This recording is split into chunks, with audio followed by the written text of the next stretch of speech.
하나님 나라에서의 코이노니아 사도행전 4장 24절에서 25절 말씀으로 오늘도 하나님을 경험을 알겠습니다.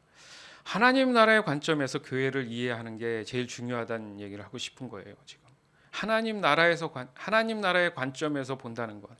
대부분 보면 우리가 알고 있는 관점에서 교회를 본다든가 아니면 어떤 해석적인 측면에서 보다 보면 그 문제에 대한 포인트나 답을 찾지 못하는 경우가 되게 많습니다. 그러니까 우리가 하나님의 말씀을 볼 때 언제나 늘 강조하는 게 하나님의 구속사적인 측면에서 봐야 됩니다라고 늘 얘기를 했어요.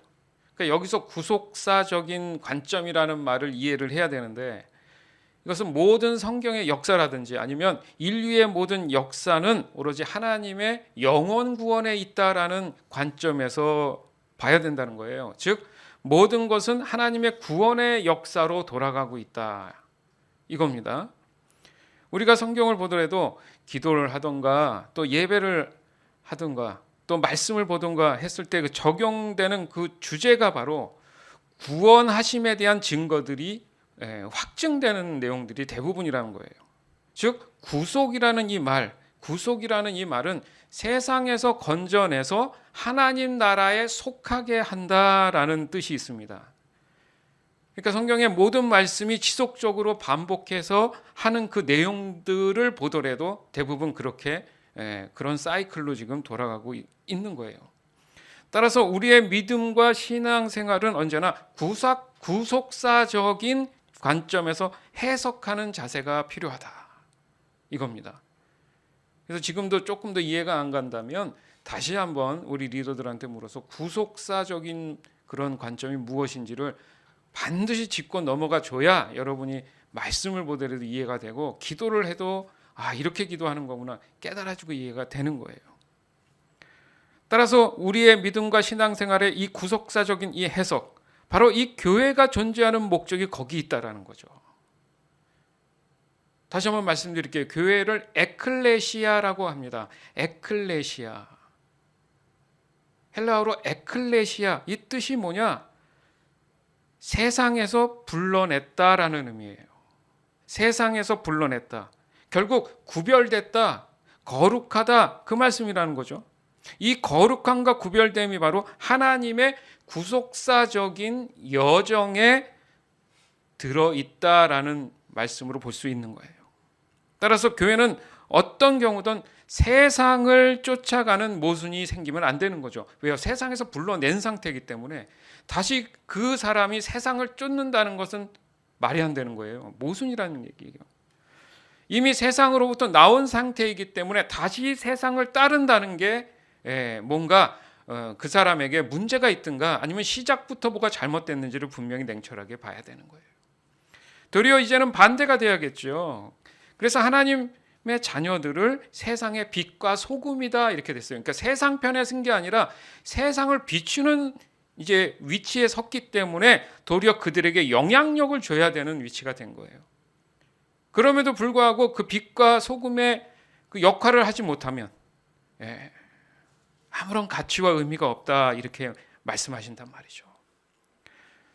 우리는 지금 그런 교회의 회복에 대한 하나님의 메시지를 지금 끊임없이 받고 있는 겁니다. 이것이 하나님 나라에 관한 말씀인 거예요, 전부. 결국 하나님 나라에 속하기 위한 이런 과정들, 여정들, 이 구원의 여정들이 바로 우리에게 주어진 이 메시지와 말씀이라는 거예요. 예수님 또한 우리에게 오셨을 때 온통 하신 말씀, 그 내용들이 다 하나님 나라 말씀 외에는 없었어요.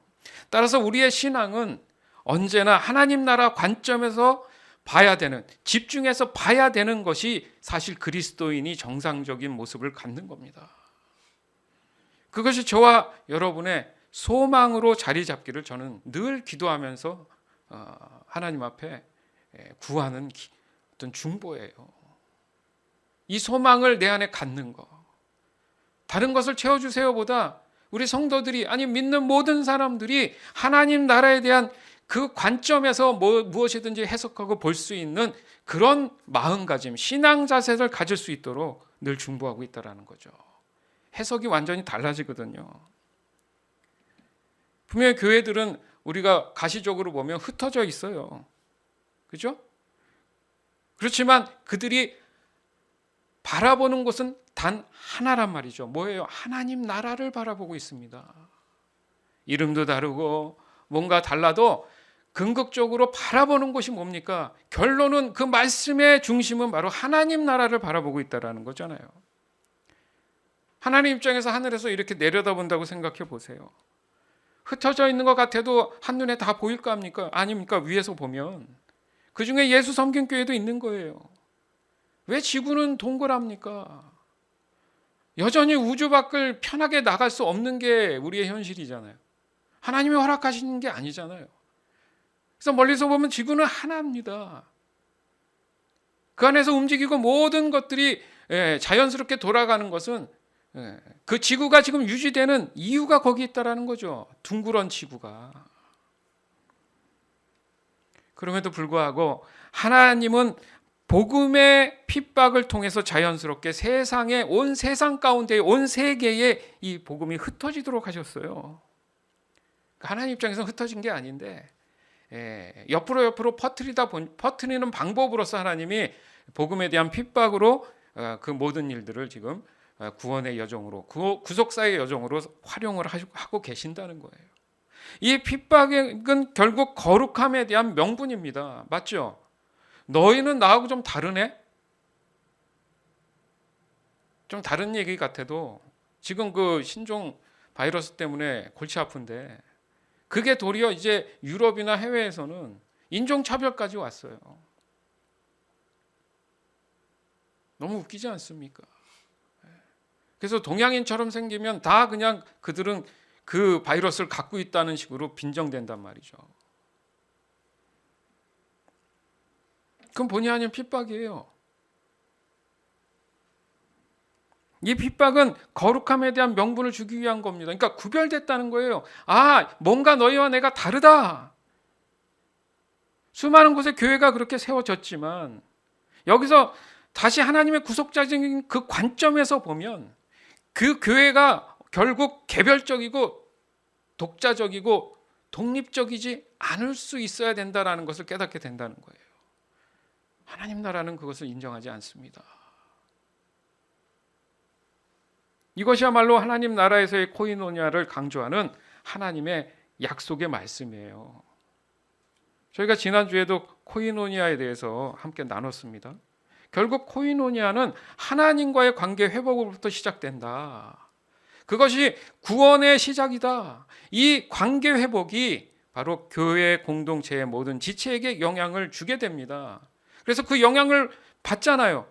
그래서 하나님께 속한 마치 하나님 나라의 모습으로 그 모습을 따라서 예수님의 재림하시는 그날까지 소망을 가지며 살아가는 그런 삶을 우리는 분명히 깨닫고 인정하고 인식을 해야 된다는 얘기예요. 더 나아가서는 흩어져 있는 교회라고 표현을 한다면 그것이 하나된 모습으로 하나님 나라의 코이노니아에 대한 의미로 깨닫고 유기적 관계를, 유기적 연합을 이해하고 서로에게 어떻게 사랑의 영향력을 줄까, 이 고민을 하면서 함께 기도하면서 나가야 돼요. 사실은 무슨 말이냐면 교회들이 하나님 나라의 더 넓은 그런 반경 안에서 바로 온전한 관계를 유지해야 되는데, 즉 코이노니아는 새로운 차원, 새로운 가능성과 새로운 풍성함을 누리게 된다는 겁니다. 이 새로운 가능성, 이 풍성함, 이 모든 것들을 어떻게 할 수 있을까? 교회들의 유기적 연합이라는 얘기를 자꾸 하는 거예요. 근데 과연 현실적으로 지금 그런가? 이걸 하나님은 돌아보고 갈 수 있도록 우리에게 이 말씀들을 우리에게 주시는 겁니다. 지금 이건 너무 중요한 내용이에요. 누가복음 9장 23절에서 25절. 그리고 예수께서 모든 사람에게 말씀하셨다. 나를 따라오려는 사람은 자기를 부인하고 날마다 자기 십자가를 지고 나를 따라오너라. 누구든지 제 목숨을 구하려고 하는 사람은 잃을 것이요 누구든지 나를 위하여 제 목숨을 잃는 사람은 목숨을 구할 것이다. 사람이 온 세상을 얻고도 자기를 잃거나 빼앗기면 무슨 이득이 있겠느냐. 아멘. 교회는 자신들만의 세상을 추구하는 곳이 아닙니다. 오직 예수, 오직 복음을 위한 하나님의 뜻을 이루기 위한 단 하나의 영적인 몸이란 말이에요. 계속 우리가 반복해서 이 말씀을 하고 있지 않습니까? 개인의 이기심이 모인 것이 과연 하나가 될 수 있을까? 이것을 다 버리라고 지금 말씀하시는 거예요. 그래야지만이 교회가 건강하다는 거죠. 자신의 희생 없이 참 영생이 보장받을 수 없다라는 겁니다. 저희 교회도 이 말씀을 근거로 해서 교회가 시작되면서 지금까지 수많은 시도를 하고 있어요. 뭐 지금도 하고 있고요. 그러나 아직까지도 온전함의 그 완성도를 맛보지 못하는 경우들이 되게 많단 말이죠. 하지만 그럼에도 불구하고 하나님은 우리 예수 성경교회에게 끊임없이 지속적으로 순종하기를 원하십니다. 여러분도 잘 알지만 시대적으로 교회가 한쪽으로 쏠리는 현상을 우리는 많이 얘기하고 봐왔어요. 또한 하나님 나라의 코이노니아적인 관점에서 봤을 때도 상당히 모순된 결과들이 나타나는 것도 우리는 수없이 보고 있습니다. 또 앞으로 볼 수도 있겠죠. 안타까운 일이지만. 분명히 교회의 시작은 하나의 목적을 두고 있었잖아요. 그죠? 그래서 그 목적을, 그 줄기를 잡고 흔들리지 않고 모든 교회와 유기적인 연합을 이루라고 분명히 말씀을 하신 거예요. 이 시작이 바로 복음의 핍박으로부터 시작됐다라는 거죠. 그리고 그 핍박도 도리어 교회를 더 단단하고 굳건히 하나로 만들어주는 기회가 됐다는 거예요. 근데 그 핍박을 두려워하다 보니까 하나가 되는 게 쉽지 않은 거예요. 안전하고 편안한 길로만 가려다 보니까. 다니엘 3장 17절. 불 속에 던져져도 임금님, 우리를 지키시는 우리 하나님이 우리를 활활 타는 화덕 속에서 구해주시고 임금님의 손에서도 구해주실 것입니다. 아멘. 자, 이 사건이 없었으면은 아마 이 왕은 하나님의 살아계심을 인정하지 않았을 거예요. 다니엘의 믿음 따라서 그저 그 불 구덩이에 들어가서 타지 않은 그 모습을 보면서 그 왕은 네가 믿는 하나님은 진짜 존재하는구나 인정했단 말이죠. 다니엘이 당한 이 핍박은 바로 하나님 나라에 대한 갈망으로 이어진 겁니다. 그러니까 역사적으로 봐도 이스라엘의 회복이 이런 과정들을 통해서 이루어졌다는 얘기죠. 그러니까 하나님은 언젠가는 흩어진 교회들을 모으고 계신다는 거예요. 그리고 완전히 하나님의 구원을 이루시는 그날이 온다는 거죠. 교회마다 특징이 있는 거 알죠? 독특함이 있는 거, 특성 있는 거 압니다. 그러나 근본적으로, 본질적으로 다를 수는 없다는 거죠. 그것마저 건드려서는 안 된다는 거예요. 우린 이 근본, 본질을 붙잡고 유기적인 연합을 이루어서 하나가 돼야 된다는 얘기를 하는 거예요. 어렴풋한 얘기입니까? 남의 얘기 같습니까? 어느 순간부터는 그런 게 안 되다 보니까 사지가 다 찢어진 것처럼 흐트러져 있으니 힘이 나요? 아무런 능력이 나타나지 않는 거예요. 그래서요. 사회적인 영향을 주지 못하는 겁니다.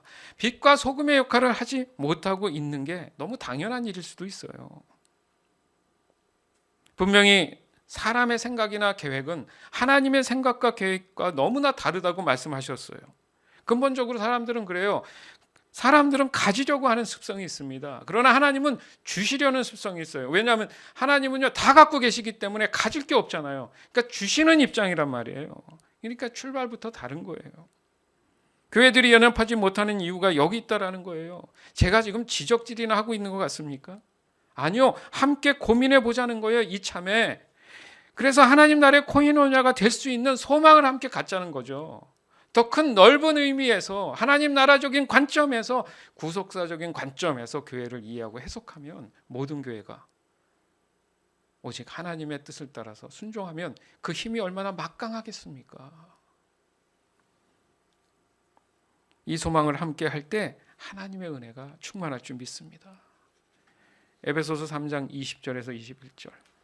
우리 가운데서 일하시는 능력을 따라 우리가 구하거나 생각하는 것 이상으로 더욱 넘치게 주실 수 있는 분에게 교회 안에서와 그리스도 예수 안에서 영광이 대대로 영원무궁하도록 있기를 빕니다. 아멘. 아멘. 여기 말씀하시잖아요. 우리 가운데 일하시는 능력에 따라 우리가 구하거나 생각하는 것 이상으로 더욱 넘치게 해주실 분. 하나님 안에 있을 때, 유기적인 연합이 일어날 때 하나님께서 우리가 생각하는 것 이상으로 필요를 아시고 채워주심을 아시기 때문에 그것이 더 중요한 게 아니라 더더욱 중요한 것은 바로 하나님이 원하시는 영원 구원에 대한 문제. 하나님 나라에서의 코이노냐는 이 사랑의 유기적 연합을 말하는 거예요. 그래서 하나님의 이 사랑으로 인해서 모든 것이 창조되었기 때문에 그렇습니다. 그 사랑이 없었다면 사람들은 아마도 지금 모두가 일회용 모조품이었을 수도 있어요. 그게 무슨 말입니까? 그걸 쓰다가 실증이 나면 아니면 고장이 나거나 문제가 생기면 그냥 과감히 버린다는 거죠. 어디 그렇습니까? 사람이 사람을 그렇게 쉽게 다룰 수 있어요? 시대적으로 너무 그런 것들이 너무너무 비참한 일들이 많죠. 안타까운 일이 많죠. 이게 왜 그렇습니까? 사랑에 대한 그런 가치와 의미를 모르니까. 그럼에도 불구하고 그게 잘못됐다라는 기준은 어디서 왔겠어요? 바로 사랑이라는 인식을 하고 있다라는 얘기죠. 적어도 사랑이라는 게 뭔지 모르지만 인식하고 있다라는 것은 분명하다는 겁니다. 그러니까 어떻게 보면 교회를 안다는 것, 또 더 나아가서 큰 의미에서 유기적 연합으로서의 교회들을 함께 한다는 그 뜻을 안다는 것, 그것을 위해서는 바로 우리가 하나님과 먼저 사랑에 빠져야 되지 않을까. 그런 모든 것이 자연스럽지 않을까. 내가 하나님과의 관계에서 과연 사랑에 대한 의미를 이해하고 있는가. 두리뭉실한가. 우리가 그것을 분명히 신앙생활에 있어서 냉철하게 짚고 넘어가야 되는 부분이에요. 따라서 코이노니아는 하나님과의 친밀한 교제의 시작입니다. 그리고 그 친밀한 교제를 나누는 사람들 모두는 동일한 친밀함을 가지고 서로를 섬기는 거예요. 여기서 더 큰 가치는 바로 하나님 나라적인 크기의 유기적 연합이다. 이렇게 정리할 수 있습니다. 사도 베드로도 예수님을 모른다고 3번이나 부인했어요. 그렇게 자신 있던 사람이 예수님이 잡히고 죽게 생기니까 두려움에 확 빠지니까 3번이나, 한 번도 아니고 3번이나 모른다고 합니다. 스스로 자괴감에 얼마나 빠졌겠습니까? 그런데 예수님이 부활하시고 베드로에게 나타나서 말씀하시죠.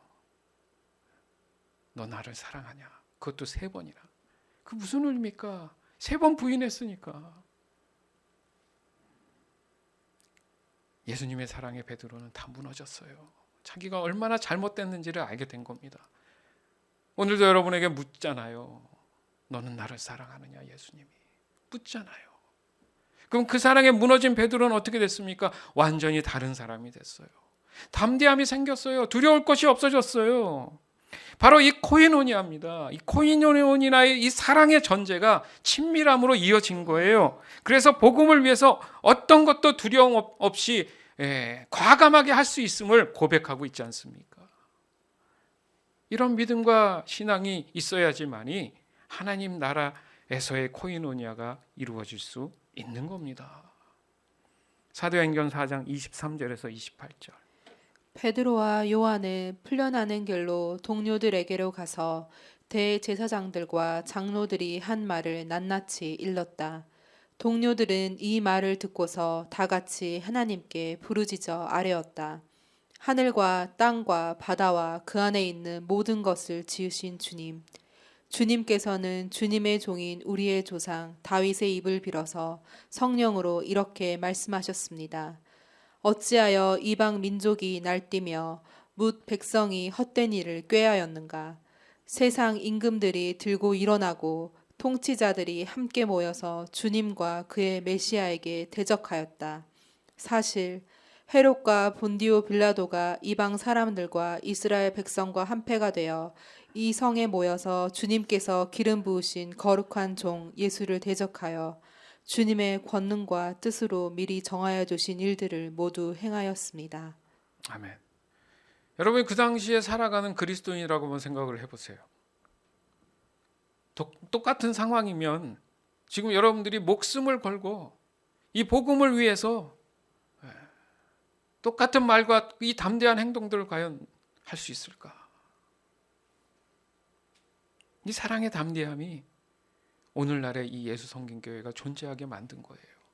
그들의 이 담대함이, 그들의 이 하나님과의 코이노니아, 이 연합적인 유기적인 코이노니아가 바로 이 교회가 존재하게끔 만들어 준 겁니다. 그럼 우리는 다음 세대를 위해서, 즉 수많은 사람들이 그 당시에 세상과 타협했을 수도 있어요. 그러나 반면 또 수많은 사람들이 하나님 나라의 그 코이노니아를 유지했을 수도 있습니다. 바로 그 열매가 나타나서 우리는 그 열매를 맛보고 있는 거예요. 이건 너무나 감사한 일입니다. 그들의 수고가 없었으면 우리는 예수를 몰랐을 수도 있어요. 영생, 구원 그런 건 몰랐을 수도 있어요. 아직도 세상죄에 쩌들려서 하루하루를 몸이 건조하게 보냈을 수도 있습니다. 중요한 게 좀 전에 읽었던 말씀 중에 28절이에요. 주님의 권능과 뜻으로 미리 정하여 두신 일들을 모두 행하였다. 여러분, 하나님을 어떻게 알고 있습니까? 하나님은 모든 것들을 다 주관하시는 분이에요. 그러니까 믿는 자들이 결코 낙심할 이유가 전혀 없습니다. 아무리 대적하고 핍박을 해도 그것 또한 하나님은 하나님의 뜻을 이루시는데 다 사용을 해버리십니다. 그러니까 두려울 게 없다는 이유가 그거예요. 너희가 아무리 그렇게 해도, 내가 죽는 한이 있어도 하나님이 나를 그냥 두시진 않는다는 이 믿음. 교회들이 이런 믿음을 가져야 되는 이유가 바로 하나님과의 코이노니아, 또 교회들 간의 유기적인 그 연합적인 코이노니아가 일어날 때 가능하다는 얘기예요. 그 당시 얼마나 극심했는 줄 아세요? 이거는 말도 안 되는 거예요. 보니까 사실 헤롯과 본디오 빌라도 그 당시에 권력을 가진 자들이잖아요. 그 다음에 다른 이방인들과, 중요한 게 이스라엘 백성들과 한패가 됐다. 사실 이스라엘 백성들은 이러면 안 되잖아요. 그때만 해도 택함을 받은 백성이에요. 그들을 구원하기 위해서 오신 예수님을 도리어 대적합니다. 그들만의 문제인가? 아니요. 지금을 살아가는 우리도 내가 믿는다고 하지만 예수님을 대적할 수 있습니다. 하나님의 선민이었던 이스라엘 백성들까지도 한패가 돼서 자신들을 구원할 예수님을 못 알아본다는 거, 대적한다는 게 말이 되는 거예요. 사실 그 이유는 간단합니다. 물론 일부 사람들이겠지만 하나님과의 사랑의 코이노니아가 이루어지고 있지 않은 상태이기 때문에 그런 거예요. 오직 자신들의 유익을 위해서 도리어 어리석게도 자신들의 구원을 거부하는 죄악의 눈이 먼 상태라는 거죠. 이번에 신종 바이러스를 보면서 또 여러 가지를 저는 느꼈어요. 중국도 중국이 문제지만 그걸 왜 은폐하고 숨기려고 합니까? 그들로 인해서 지금 전 세계가 휘청거리고 있잖아요. 미안하단 말 한마디 안 하고 있습니다. 지금도 은폐하고 있어요. 그래서 중국의 어떤 분이 몰래 그 병원에 가서 찍었어요, 영상을. 그걸 또 올렸어요. 난립니다, 병원이. 거의 시체실이에요, 시체실. 그냥 널려 있어. 이 감당이 안 돼요. 근데 그걸 또 알고는 또 공안이겠죠. 잡아갔어요, 또 그 사람을. 그리고 의사 한 분 있잖아요. 큰일 났다고, 이거 문제 있다 그랬더니 또 공안에서 잡아갔다가 이게 사실로 밝혀지니까 지금은 도리어 영웅으로 만들고,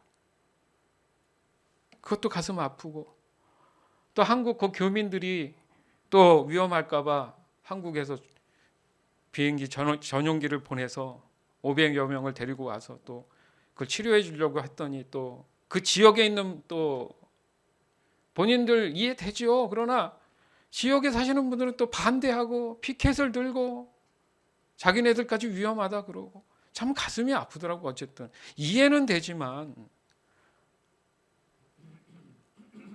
더 심한 거는 뭐 얼마나 벌겠다고 마스크를 또 숨겨가지고 아십니까?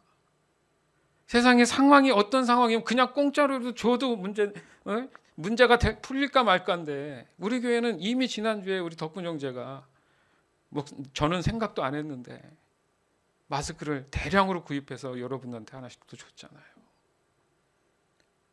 그렇게는 못 해줄 망정 그걸 세상에 몇 배 한 장에 10만 원이 뭡니까? 10만 원이 마스크 하나에 없어서 못 파는 이상한 현상. 이건 영적인 바이러스예요, 진짜. 정말 안타까운 일들이 너무 많다는 얘기죠. 그렇잖아요. 분명히 한민족이다, 뭐다 할 때는 뭐 축구를 볼 때는 막 거의 하나가 되듯이 하는데 실제적으로 자기 개인의 삶에 뭔가 침해를 받는다, 어려움이 온다고 하면 어떻습니까? 과감하게 자기 유익을 위해서 버리잖아요. 그럼 그리스도인들은 안 그런가? 이 얘기를 하는 거예요. 유기적 연합? 말이 좋지 유기적 연합이죠. 과연 나는 내 스스로 내 삶에도 배려하고 나눠주는 삶도 안 되는 사람이 무슨 교회의 연합이겠어요. 이런 것들을 하나님은 꼬집고 계신 거예요. 하나님의 사랑에 대해서 다시 한번 생각하게 하시는 겁니다. 그러니까 세상 권력이 절대적이라고 말하는 것은 하나님 앞에서는 참 어리석은 겁니다. 그들의 교만을 도리어 하나님은 하나님의 뜻으로 활용하는 경우가 성경의 내용이에요. 그래? 그렇게 했단 얘기지? 하나님이 더 큰 걸로 바꿔버리십니다. 교회는 오직 하나님 나라를 바라봐야 되는 거예요. 그 외에 다른 곳에 시선을 두어서는 안 됩니다. 교회의 시작이 순전했어요. 어느 거 하나라도 한눈 팔지 않았어요. 사실 지금은 조금이나마 먹고 살기 좋아지지 않았습니까? 그러니까 그 당시처럼 목숨을 다룰 그 핍박의 현실이 안 느껴질 수 있어요. 그래서 그랬는지 모르지만 우리의 시선은 항상 너무 다른 곳에 분산되어 있는 경우가 많습니다. 다시 비슷한 상황을 하나님 주셔가지고 목숨 걸 그런 핍박의 상황이 있어야지 하나님께 시선을 고정하겠습니까 우리가? 그런 일이 없더라도 이렇게 감사하게 하나님께 시선을 둘 수 있는 거, 그것을 우리가 깨달아야 되는 거예요. 우리는 오늘 본문에 나타난 그 당시의 긴박감을 영적으로 함께 깨닫고 느낄 줄 알아야 돼요. 그리고 더욱 하나님 나라에서의 그 코에노니아가 자연스럽게 이루어져 나간다는 그 느낌 또한 자꾸 가지려고 해야 되는 거예요. 사도행전 4장 29절에서 32절. 주님, 이제 그들의 위협을 내려다보시고 주님의 종들이 참으로 담대하게 주님의 말씀을 말할 수 있게 해 주십시오. 그리고 주님께서 능력의 손을 뻗치시어 병을 낫게 해주시고 주님의 거룩한 종 예수의 이름으로 표징과 놀라운 일들이 일어나게 해 주십시오. 그들이 기도를 마치니 그들이 모여있는 곳이 흔들리고 그들은 모두 성령으로 충만해서 하나님의 말씀을 담대히 말하게 되었다. 많은 신도가 다 한마음과 한뜻이 되어서 아무도 자기 소유를 자기 것이라고 하지 않고 모든 것을 공동으로 사용하였다. 아멘. 이게 기도의 기술이에요. 이게. 우리가 전도를 나가든가 아니면 다른 사람을 위해서 그들이 변화되고 하나님의 말씀을 따라서 복음을 듣고 회개하고 구원함을 얻는 그런 걸 위해서 이들은 기도했잖아요. 그렇지만 이 사람들은 자기네 의의를 위해서 하지 않았다는 거예요. 그 당시에는 다른 생각, 다른 시선은 없었어요. 오직 하나님만 바라봤어요. 그들은 코이노니아가 뭔지도 몰랐어요, 사실은. 그러나 그 말씀을 의지해서 순종했다는 게 중요한 겁니다. 여기에 포인트가 뭡니까? 한 마음 한 뜻으로. 누가 얘기하지도 않았는데 한 마음 한 뜻이 된 상태예요. 자연스럽게. 이것이 바로 하나님 나라에서의 코이노니아인 거예요. 하늘나라에 속한 사람들이 느끼는 하나님의 그 사랑과 은혜는 하나님의 주권을 자연스럽게 인정하더라는 거죠. 즉 나보다는 모두를 생각하는 마음, 이것은 하나님이 우리에게 주신 사랑입니다. 다시 말해서 이기심이란 찾아볼 수가 없죠. 하나님 나라는 그럴 필요가 없기 때문에 그래요. 모든 것이 내 것이 아니라는 인정. 맨날 내려놔야 된다고 하지만 그게 쉽지 않다는 이유가 거기 있는 겁니다. 언제나 하나님은 주시는 분이기 때문에 각자에게 필요한 것을 늘 공급하시는 줄 믿습니다. 그걸 안 믿으니까 공급함이 없는 거죠. 즉 나를 위한 관리가 아니라 하나님을 위한, 하나님 나라를 위한 관리를 했을 때 나의 모든 것을 자연스럽게 하나님께서 관리해 주시는 것, 이게 하나님 나라의 재정관리 시스템이에요. 근데 그 시스템을 신뢰해야죠. 담대하게 믿음으로 신뢰해야죠. 그것도 안 하면서 안 된다고 하면 안 된다는 거죠. 왜? 원인이 뭐냐? 하나님 나라의 코이노니아를 내가 깨닫고 이해하지 못하고 있기 때문에. 그렇다고 해서 내가 또 흥분해가지고 내 의의를 가지고 하나님 기준에서 그 관리에서 벗어나서 과도하게 활용하는 것 또한 문제될 수 있어요. 성경은 말씀하시잖아요. 성도의 관점에서 모든 면에서 자기 자신 스스로가 모든 삶을 잘 관리하는 것도 책임입니다. 그러나 그것이 오로지 자신의 유익을 위한 것이 아니라 진정한 코이노니아를 위한 것이라면 하나님의 은혜는 더해집니다. 사도행전 4장 33절에서 35절. 사도들은 큰 능력으로 주 예수의 부활을 증언하였고 사람들은 모두 큰 은혜를 받았다. 그들 가운데는 가난한 사람이 한 사람도 없었다. 땅이나 집을 가진 사람들은 그것을 팔아서 그 판 돈을 가져다가 사도들의 발 앞에 놓았고 사도들은 각 사람에게 필요에 따라 나누어 주었다. 아멘. 이 말씀을 잘 깨달아야 됩니다. 이걸 인간적인 것으로 이용을 하면 안 돼요. 그 당시에 교회의 기초가 세워지는 시간들이었잖아요. 교회의 개념들이 정립되는 과정의 시간들이었어요. 그래서 중요한 핵심은 사도나 모든 믿는 사람들은 순전한 상태였다는 거예요. 앞으로 뭐가 어떻게 해야 된다는 계산이 없었어요. 그 누구도 사심이 없었다는 거죠. 따라서 이 모든 것들이 가능한 겁니다.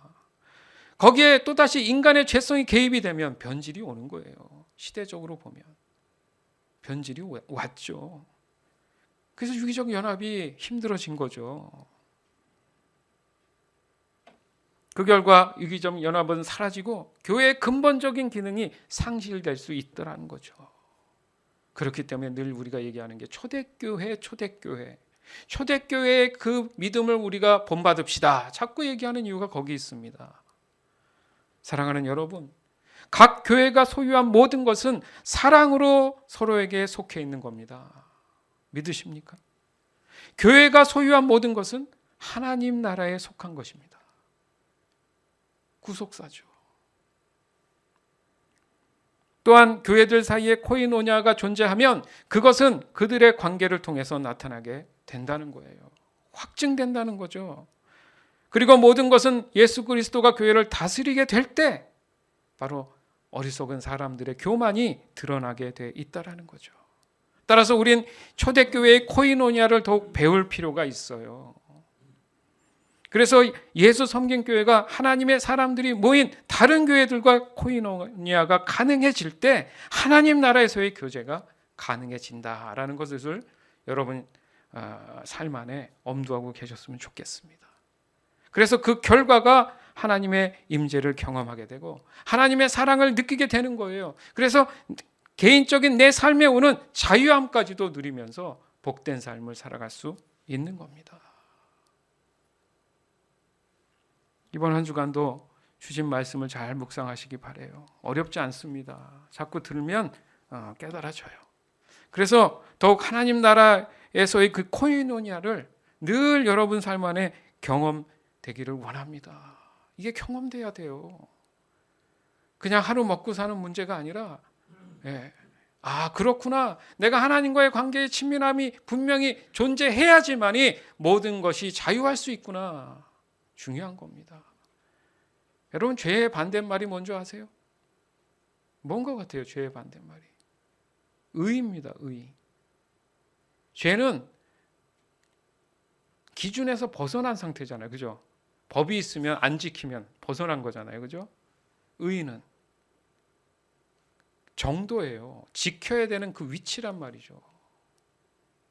하나님의 말씀은 의라고 하고, 하나님을 믿고 예수 그리스도를 구주로 고백한 사람들은 의인이라고 얘기해요. 그래서 죄인이 아니라 의인이라고 얘기하는 거예요.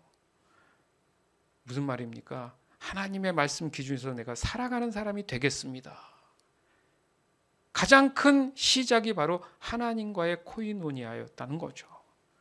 더 나아가서는 내 주변에 있는 믿는 사람들과 함께 그 코이노니아를 함께 나눈다는 거예요. 더 나아가서는 믿지 않는 영혼들에게 그 코이노니아를 전하는 겁니다.